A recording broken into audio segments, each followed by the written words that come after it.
तो खैर वैसे रिजर्व डे की जो इस वक्त हिस्ट्री जारी है इंडिया की, जहाँ तक मुझे याद पड़ता है, वर्ल्ड कप का सेमीफाइनल हुआ था न्यूजीलैंड के अगेंस्ट और वो भी रिजर्व डे के ऊपर गया था, इंडिया हार गया था। फिर वर्ल्ड टेस्ट चैंपियनशिप जो थी वो भी रिजर्व डे के ऊपर गया था और इंडिया हार चुका था। तो जी, पाकिस्तान और इंडिया का मुकाबला जारी है। मैं इसलिए कह रहा हूँ क्योंकि आज दूसरा दिन खेला जाएगा ओडीआई का मैच का, रिवर्स डे था और अभी तक पाकिस्तान की बहुत ज़्यादा धुलाई हो चुकी है। 147 पर 2 आउट है। इंडिया के शहीन शाह अफरीदी की बहुत धुलाई है, शादाब खान की बहुत धुलाई है।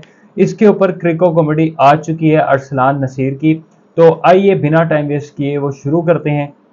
फिर बचा लिया तुम लोग को बारिश ने, इंडिया को फिर से बचा लिया है बारिश ने। तो यार इनकी भी इतनी अच्छी किस्मत है ना कि पिछले मैच के अंदर भी इनको बारिश बचा गई थी और आज के मैच में जैसे ही हम मूड में आए तो बारिश भी आ गई, नहीं तो हमने ले जाना था।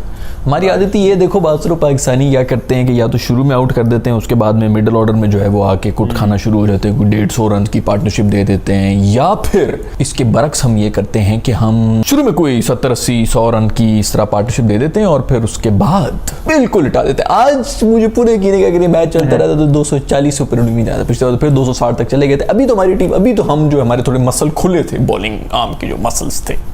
खैर आपस की बात है कि जितनी दुआएं मैंने इस बंदे को दी हैं आज, जिसकी वजह से हमारी बचत होगी, क्योंकि जितना हमें पेला जा रहा था अब बिल्कुल स्टेज सेट हो गया था कि भाई आओ आप बॉलीवुड की इस वक्त फिल्म के अंदर आ चुके हैं। अभी जो भी आ रहे थे ना वो सब सिर्फ बॉलीवुड के हीरो बन के आ रहे थे। उनको पता था कि जो काम करना था वो कर चुके हैं। आराम से 2-4 बॉलें देख लो, किधर जा रही है, इधर जा रही है, अच्छा अंदर आ रही, बाहर जा रही, ठीक है, और फिर रख के बता के पेल के हमें मारो। इतना पेला इन्होंने, इतना पेला इनके ओपनर्स ने, और हमारी जितनी फूफा थी वो सारी निकल चुकी है। ये होता है मोमेंटम। जो पिछली दफ़ा भी मैं कह रहा था ना कि पाकिस्तान जो है वो मोमेंटम में था, वो बेसिकली पाकिस्तान के चांसेस, जो उसके अंदर भी लोग कह रहे हैं ना कि आधा मैच हुआ था ऐसे कैसे, इंडिया जो है बिल्कुल 2 घंटे के बाद, उस वक्त औसान उनके खता हुए थे, लेकिन 2 घंटे के बाद सब बोलना शुरू हो गए थे कि बारिश की वजह से तुम लोग बच गए और ये हो गया। ये एक चीज़ होती है मोमेंटम की।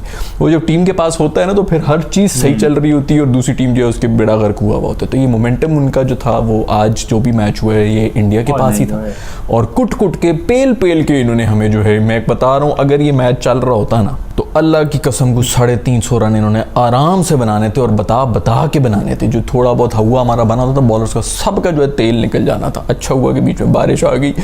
फ़खर जमान भी जिस तरह छलांगे मारता हुआ हंसता हुआ लेके आ रहा था ना ये कवर्स को, मेरी बिल्कुल यही वो थी। मैं जैसी बारिश हुई ना, मैं तो कपड़े शपड़े उतारे, मैं बाहर भाग गया, मैं सड़क के ऊपर नंगा भाग रहा था। लोगों ने आके चादरें मेरे पे डाली कि यार इन भाई के ज़रूर कोई सदमे से गुजरे होंगे। खुशी के मारे मैं ऐसा सदमे से गुजरा कि मुझे जो है कंट्रोल में नहीं रहा, मैं बाहर भाग रहा था। तो जे शाह तेरा लाख तेरी जो है ना, मैं जितनी भी तुझे गालियाँ दी, जितनी भी तुझे मैंने बुरा भला कहा, मैं उसके ऊपर माफ़ी मांगता हूँ। थैंक यू वेरी मच, आपने इस बारिशों के बीच में मैच रख दी, बहुत मज़ा आ रहा है। डड्डुओं की बरसात जो है वो बस पेली जा रही है, समझ नहीं आ रही वैसे क्या मैच हो रहे होते हैं यार ये भी। खैर अब तो ये रिजर्व डे भी ने बनाया था, पता नहीं अब क्या इसमें घीसियाँ मार रहे होंगे। कहीं 20 ओवर्स का आज अगर हो जाता तो 180 रन हमें चेस करने पड़ जाते, वो भी हमें पता नहीं चेस करते हमारी क्या हालत हो रही होती। बट खैर जो पेला गया है, मैंने मैच शुरू हुआ है उस वक्त एक ट्वीट किया है कि भाई अर्ली विकेट्स आ जानी है, शर्त सिर्फ ये है कि आप शुरू में कैचेस जो हैं वो ड्रॉप ना करें। ये मेरा ट्वीट था जिसके ऊपर मैंने कहा था, और वही हुआ। पहला जो नसीम शाह के, कोई मैं कहता हूँ कि कोई अनलकी स्पेल हो रहा है तो वो नसीम शाह के हो रहे थे। इतनी खूबसूरत बॉलिंग, ये एज निकल रही है, वो एज मिस हो रही है, वो एक तो टच करा दे भाई, वो भी जो है बिल्कुल टोटली बीटन अप था। इतना बड़ा बैट्समैन शर्मा साहब जो हमारे कोच साहब, लेकिन इस मासूम की जितनी किस्मत है ना नसीम की, वो सारी की सारी ये यूज़ कर लेते हैं अफगानिस्तान के खिलाफ। यहाँ पर अब जब उसको मतलब ये जो स्पेल ये करा रहा था, ये इसके बारे में कोई भी नहीं जानेगा आज से 4 महीने बाद, 4 साल के बाद, किसी को भी याद नहीं होगा, लेकिन मुझे याद होगा क्योंकि इसने पहले भी इस तरह के स्पेल्स कराए जिसके अंदर विकटें नहीं ली लेकिन इतनी ही खूबसूरत बॉलिंग कराई। ये अक्सर लोग जो है, ये नंबर जो जब नहीं आ रही थी, विकटें नहीं आ रही थी, तो ये लोग भूल जाते हैं इस उनकी बातें। बट खैर मासूम को इतना अनलकी रहा, इतनी खूबसूरत। उसी तरफ मेरे दोस्त शाहीन ने भी रिकॉर्ड तोड़े हुए थे, गंदी बॉलिंग कराने की, टांगों के ऊपर फेंक रहा है और ये वो। खैर उस जो ट्वीट मैंने कर दिया तो उसके अंदर यही शर्त लगाई थी कि भाई अर्ली विकेट्स आ जानी, बस कैच पकड़ लेना, और वो भी छूट गया। वो भी नसीम की ही इसके ऊपर गिल्ली का कैच, जो कि गिल्ली साहब हीरो बने हुए थे। वो स्ट्रैटेजी इनकी क्या बनी हुई थी, स्ट्रैटेजी ये थी कि हम जी प्लान हमारा ये है,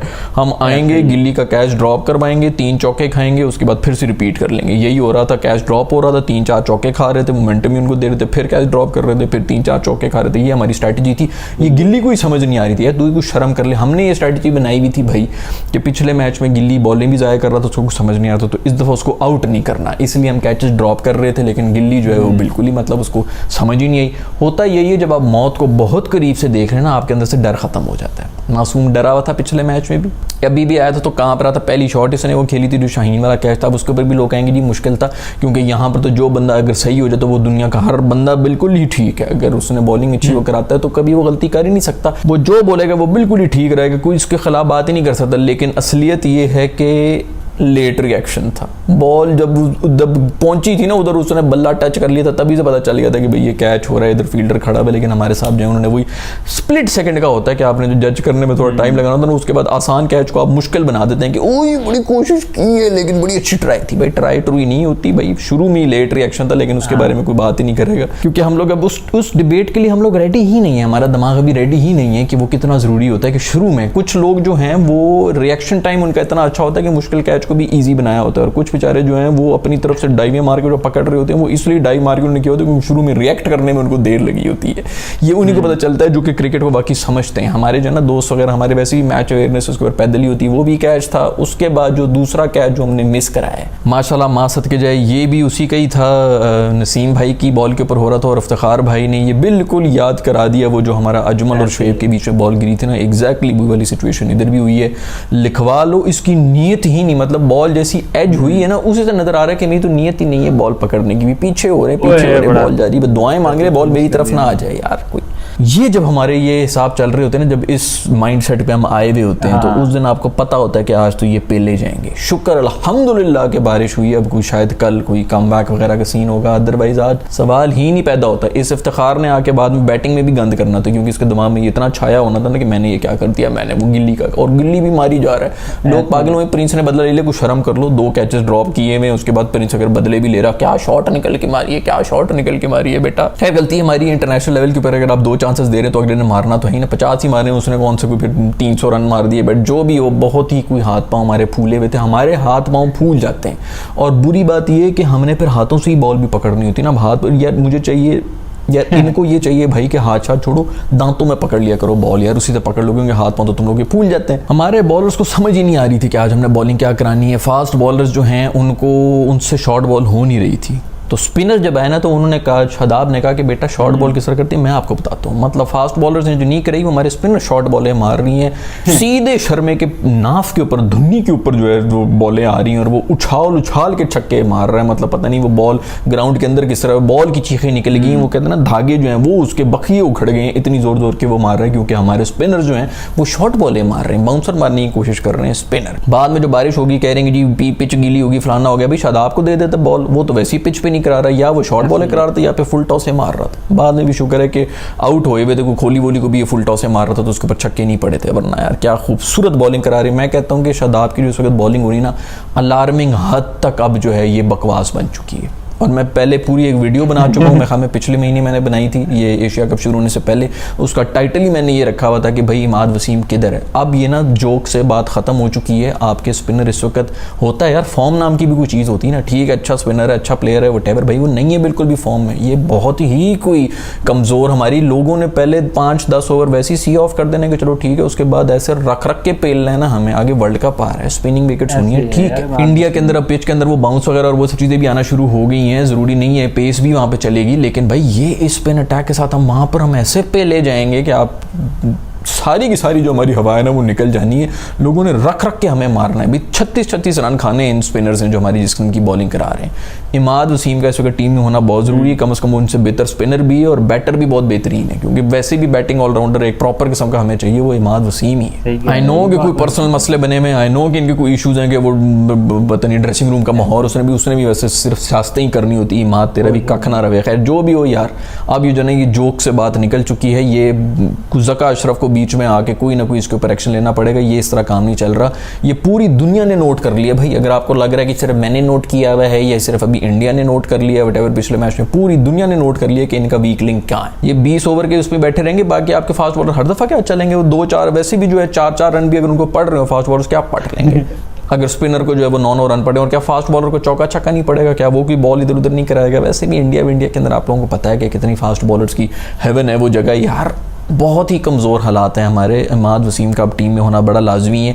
ये खुदा के लिए, मुझे पता है कि पीसीबी में ये वीडियोस मेरी देखी जाती हैं, खुदा के लिए भाई मैंने हाथ जोड़े हैं, मुझे पता है पर्सनल इशू है, वक्त आने पे खोते को भी बाप बनाना पड़ता है यार, कुछ करा के किसी तरह टीम में रख लो। इस कॉम्बिनेशन के साथ आपने बुरी तरह से पेले जाना है। खैर अभी कल परसों मैच हुआ था, उसका कल ही हुआ था बल्कि, वो श्रीलंका का और बांग्लादेश का पूरा दिन सूखा हुआ था। आज जो है बारिश, तालाब वगैरह पता नहीं क्या मगरमच्छ निकले हैं ग्राउंड के अंदर। तुझे शायद तेरी भी ना, वैसे क्या बंदा उसको गाली भी नहीं दे सकता क्योंकि आज तो बारिश की वजह से हम बच गए हैं, तो समझ ही नहीं आ रही कि क्या किया जाए। बट जहां तक बात है ना रिजर्व डे के ऊपर जाने, वो कल पता चलेगा कि क्या होगा, लेकिन रिजर्व डे के ऊपर भाई मेरे दोस्तों इंडिया के जो है ना रिजल्ट आप लोगों को पता है, मैं कुछ नहीं बोलूंगा। फिर एक बात तो मैं वैसे भी बता दूं कि 25 ओवर ही हुए हैं, तो कम बैक होने में और मोमेंटम जो है ना इसी तरह होता है। जिस तरह हम भी पहले 20 ओवर में जीते हुए थे पिछले ओडीआई के अंदर, उसके बाद ही आप लोगों ने 10-15 ओवर के अंदर जो गेम बताई थी। ओडीआई के अंदर इसी तरह होता है। आप लोगों को अभी बहुत से हमारा क्राउड जो है ना वो T20 आए देख देख के जो है वही मेंटालिटी लेके आ रहे होते हैं, लेकिन ओडीआई में इसी तरह ही होता है कि एक पार्टनरशिप चढ़ जाती है और उसके बाद फिर फौरन कम बैक भी हो जाते हैं।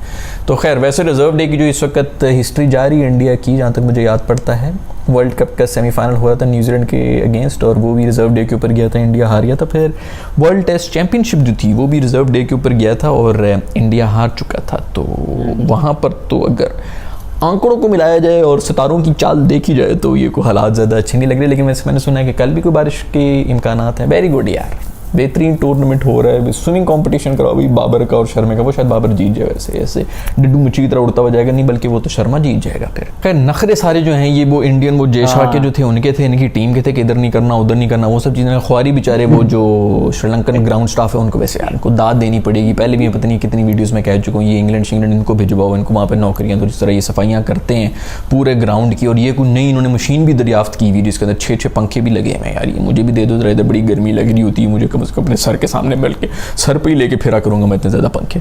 अभी तो शुक्र करो भाई कि ये 2 आउट हो गए थे बारिश से पहले। ये जो डकवर्थ लुईस लग रहा था ना उसके अंदर कोई 20 ओवर के अंदर 180 का कह रहा था कि 2 आउट भी ना होता ना कंफर्म 20 ओवर के अंदर हमें 260 का टारगेट मिल रहा होता। तो खैर अब तो खैर पूरा ही मैच होगा, पता नहीं अब कल भी क्या होगा, कुछ समझ ही नहीं आ रही कि बंदा जो है वो मैच देखने बैठा हुआ है कि क्या करने के लिए बैठा हुआ है। उस दिन तो फिर चलो 50 ओवर हो गए थे कम से कम बॉलिंग तो अच्छा, वो हमारी बॉलिंग के ऊपर पूरी प्रैक्टिस भी करते जा रही हैं इंडियंस जितने भी हैं। हमें उनकी बॉलिंग का अभी तक पता ही नहीं है, हमें वर्ल्ड कप में ये नसीब होगा कि अच्छा ये भी तुम लोग का बॉलर, ये इधर से भी कराता है, ये टांगों के बीच में से ही बॉल फेंक देता, हमें पता ही नहीं। हमारे बॉलर जो है वो, क्योंकि गिल्ली ने पिछले दिनों कह दिया था कि हम चूंकि मैंने देखा नहीं है शाहीन को और नसीम को, तो इसलिए मुझे पता नहीं है कि उनको किस तरह खेलना है, तो भाई प्रिंस के लिए भेज दिया करो, नेट प्रैक्टिस कराया करें, शाहीन और नसीम जो है उधर जाएं और उनको नेट में प्रैक्टिस कराई जाए। ये और जो तुम लोगों ने आईपीएल में इनको बैन किया हुआ है ना, ये उल्टा तुम्हारे ही गले में पड़ गया है भाई कि इनको खेलने की तुम्हें समझ नहीं आ रही है। खैर आज उसको कैचेस दे दी, उसने भी पेल के ऐसे ऐसे निकलने की खूबसूरत शॉटें मारी हैं कि 14 तबक रोशन हुए हमारे। खैर शाहीन ने जो है गिफ्ट भी दिया है बुमराह को, उसके बेटे की जो विलादत हुई है तो उसके ऊपर उन्होंने जाके उनको गिफ्ट भी दिया है। बहुत ही अच्छी बात है, बहुत प्यार और मोहब्बत हमारी आपस में जो है अब वो नज़र आना शुरू होगी। एक ज़माना था कि हम लोग कुत्ते की तरह लड़ रहे होते थे ग्राउंड के ऊपर और अब हम बहुत प्यार कर रहे हैं। उस ज़माने में हम बेहतर हमारे रिलेशनशिप से, सिर्फ ग्राउंड में हम लड़ रहे होते थे, बाकी मुल्क जो है ना वो बेहतर होते थे, इधर उधर जा रहे हैं, ट्रैवल हो रहा है, सीरीज़ भी हो रही है। अब माशाल्लाह ग्राउंड में जितना प्यार हो रहा है उतनी ही ग्राउंड रियलिटी है कि हम एक दूसरे को गालियाँ दे रहे होते हैं। कोई किसी किस्म की कोई तजारत नहीं है, कोई कुछ नहीं है, बुरी हालत हुई भी है। खैर तो उम्मीद है आप लोगों को ये जो मेरा रिएक्शन था अच्छा लगा होगा। अगर अच्छा लगा तो मेरी इस वीडियो को लाइक कर ले, चैनल को सब्सक्राइब कर ले, नोटिफिकेशन के बटन को भी ऑन कर ले। इस पर क्रिकेट और डिफरेंट रिएक्शंस आपके सामने लेकर आता रहूँगा। मुझे इजाज़त दीजिएगा, अपना ख्याल